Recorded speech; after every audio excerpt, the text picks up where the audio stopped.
Hello friends, in today's video we are going to talk about defenses available in law of tort. In previous video we have talked about the voluntary non-fit injuria, that is also one defense in the law of tort. In today's video we are going to talk about two defenses available in the law of tort. First one is act of God, which is also known as vis major, and second one will be the accident. So let's start the video without wasting time. तो पहला है act of God. Act of God को sir Frederick Pollock ने ऐसे define किया है कि act of God एक ऐसा ऑपरेशन है नेचुरल फोर्सेस का जो अनएक्सपेक्टेड है और कोई भी ह्यूमन फोर्स या स्किल उसे रीजनेबली अवॉइड नहीं कर सकती है. सामन ने भी एक्ट ऑफ गॉड को डिफाइन किया है. उन्होंने कहा है कि एक्ट ऑफ गॉड वो एक्ट्स होते हैं जिन्हें कॉमन मैन अवॉइड नहीं कर सकता है even by taking reasonable care. So हम यहाँ तक ये समझ पाए हैं कि दो इसेंशियल एक्ट ऑफ गॉड के लिए होने चाहिए. पहला है कि ऑपरेशन ऑफ नेचुरल फोर्स होना चाहिए.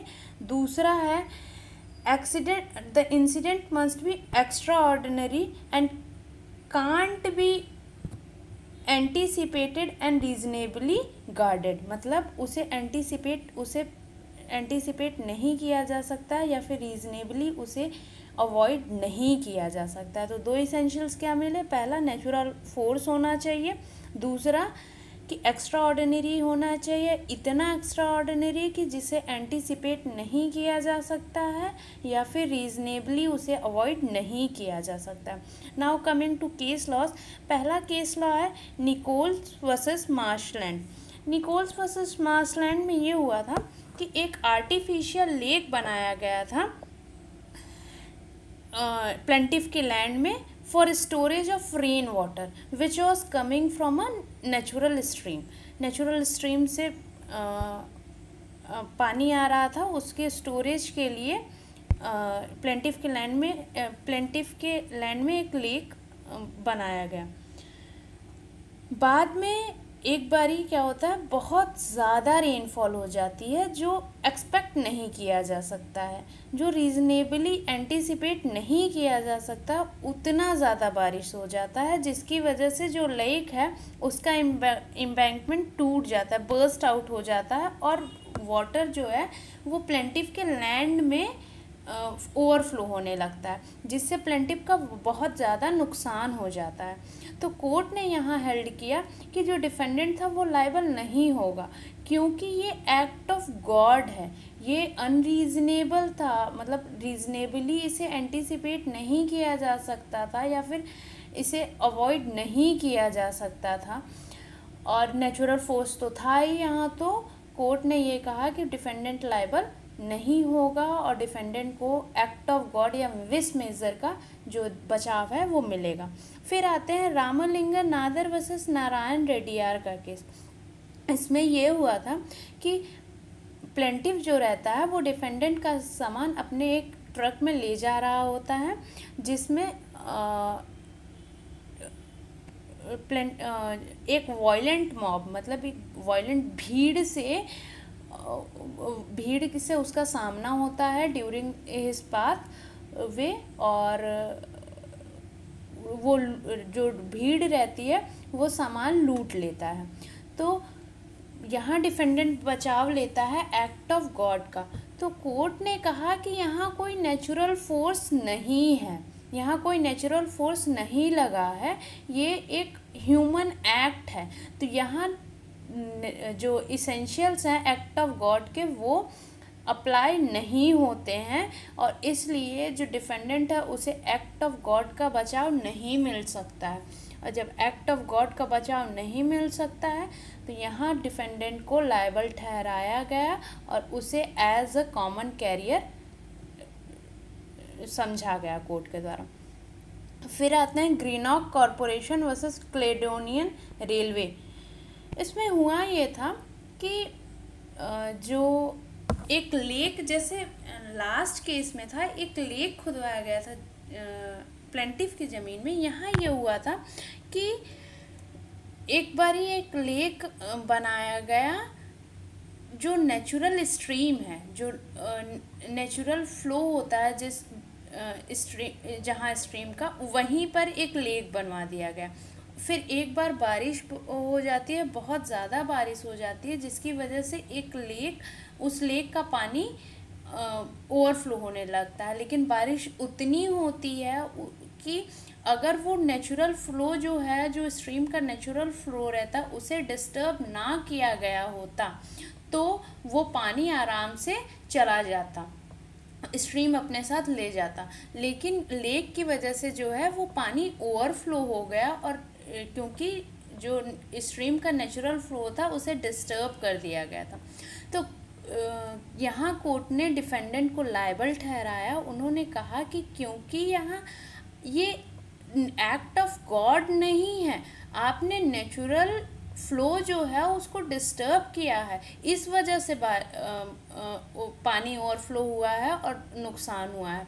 यहाँ एक्ट ऑफ गॉड की वजह से, बारिश मेन कारण नहीं था इस नुकसान का। यहाँ मेन कारण ये था कि जो लोगों ने, जो डिफेंडेंट ने वो लेक, उसके नेचुरल फ्लो जहाँ है वहाँ पे उसने खुदवा दिया गया था, जिसकी वजह से पानी पास नहीं हो पाया था। तो कोर्ट ने ये कहा कि जो डिफेंडेंट होगा वो लायबल होगा, क्योंकि यहाँ ये नुकसान एक्ट ऑफ गॉड की वजह से नहीं, नेचुरल फोर्स की वजह से नहीं, एक्ट ऑफ ह्यूमन बीइंग की वजह से हुआ है। Now coming to inevitable accident. Inevitable accident का मतलब है ऐसा एक्सीडेंट, ऐसा इंसिडेंट जो हो, मतलब बाय टेकिंग प्रॉपर केयर। यहाँ नेचुरल फोर्स की वजह से तो नहीं होता ह्यूमन फोर्स, ह्यूमन एक्ट की वजह से ही था, लेकिन प्रॉपर केयर ले जाने के बावजूद वो चीज़ें हो जा रही हैं जिसमें कोई इंटेंशन नहीं होता। तो फ्रेडरिक पोलॉक ने फिर से एक बार इनएविटेबल को, एक्सीडेंट को डिफ़ाइन किया है कि वो ऐसे इंसिडेंट है जिसे एक ऑर्डिनरी प्रूडेंस का आदमी अवॉइड नहीं कर सकता है, despite taking all reasonable care on his part. मतलब अगर कोई ऐसा इंसिडेंट है जो एक कॉमन प्रूडेंस का आदमी, कॉमन प्रूडेंस मतलब सामान्य विवेक का आदमी अवॉइड नहीं कर सकता है, in spite taking all reasonable care. देखिए, अगर एक पर्सन जो है वो कोई लीगल एक्ट करता है और रीजनेबल केयर के साथ और लॉफुल वे में, लॉफुल मीन्स के थ्रू, तब उसे, अगर फिर कोई इंजरी हो जाती है किसी को, तो उसे एक्सीडेंट का बचाव मिल सकता है। केस आता है पहला, Stanley versus Powell. Stanley versus Powell में ये हुआ था कि प्लेंटिफ और डिफेंडेंट दोनों जाते हैं शूटिंग के लिए, मतलब किसी जगह शूटिंग के लिए जाते हैं। तो जो डिफेंडेंट रहता है वो निशाना लगाता है एक फीजन पे, एक काइंड ऑफ बर्ड है, उस पर निशाना लगाता है। लेकिन क्या होता है कि उसका निशाना चूक जाता है और सामने एक ओक का पेड़ रहता है, ओक के पेड़ से वो बुलेट लगती है उसकी, और वापस से वो रिबाउंड होके आती है और प्लेंटिफ को लग जाती है, जो उसका दोस्त उसके साथ आया रहता है। तो कोर्ट यहाँ कहता है कि ये एक्सीडेंट का केस है और जो डिफेंडेंट है उसे एक्सीडेंट का बचाव मिल जाता है। फिर सेकंड आता है Holmes versus Mather. Holmes versus Mather में ये हुआ था कि जो डिफेंडेंट रहता है उसका हॉर्स, उसका जो सर्वेंट रहता है वो पब्लिक हाईवे पर लेकर जा रहा होता है, और जो एक बारी, मतलब एक कुत्ते के भौंकने की वजह से जो हॉर्स रहता है वो आउट ऑफ कंट्रोल हो जाता है, सर्वेंट उसे मैनेज नहीं कर पाता है, और जो हॉर्स रहता है वो जाता है, वो प्लेंटिफ की बालकनी की तरफ तेज वॉलेंटली बढ़ता है और वहाँ जाके भिड़ जाता है, जिसकी वजह से प्लेंटिफ जो अपनी बालकनी में खड़ा रहता है उसे काफ़ी इंजरी हो जाती है। तो कोर्ट यहाँ ये कहती है कि भले प्लेंटिफ को चोट लग गई है, लेकिन जो सर्वेंट था उसने फुल कोशिश की, पूरी कोशिश की कि प्लेंटिफ को बचाया जा सके, लेकिन जो हॉर्स था वो अनमैनेजेबल हो गया। यहाँ प्रॉपर रीज़नेबल केयर जो है वो सर्वेंट ने लिया था, कोशिश भी की थी प्रॉपर, लेकिन नहीं बचा सका। तो यहाँ जो डिफेंडेंट रहता है उसे एक्सीडेंट का बचाव मिल जाता है। फिर आते हैं लास्ट केस है Harnam Singh versus RP auto aid. इसमें जो रहता है जो वहाँ उसकी एक जीप होती है जिसपे जो प्लेंटिफ रहता है वो बैठता है और एक्सीडेंट हो जाता है due to bursting of tyre फटने के कारण।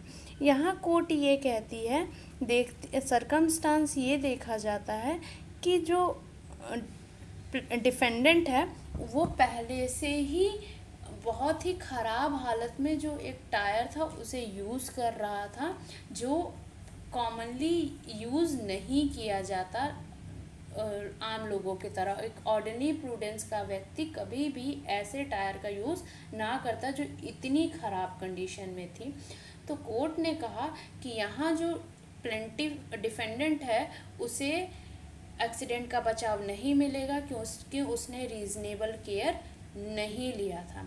आई होप ये वीडियो आपको पसंद आया होगा, आपके लिए हेल्पफुल होगा। So like the video, share the video and subscribe the channel. बाकी के बचे डिफेंसेस हम नेक्स्ट वीडियो में करेंगे। Thank you.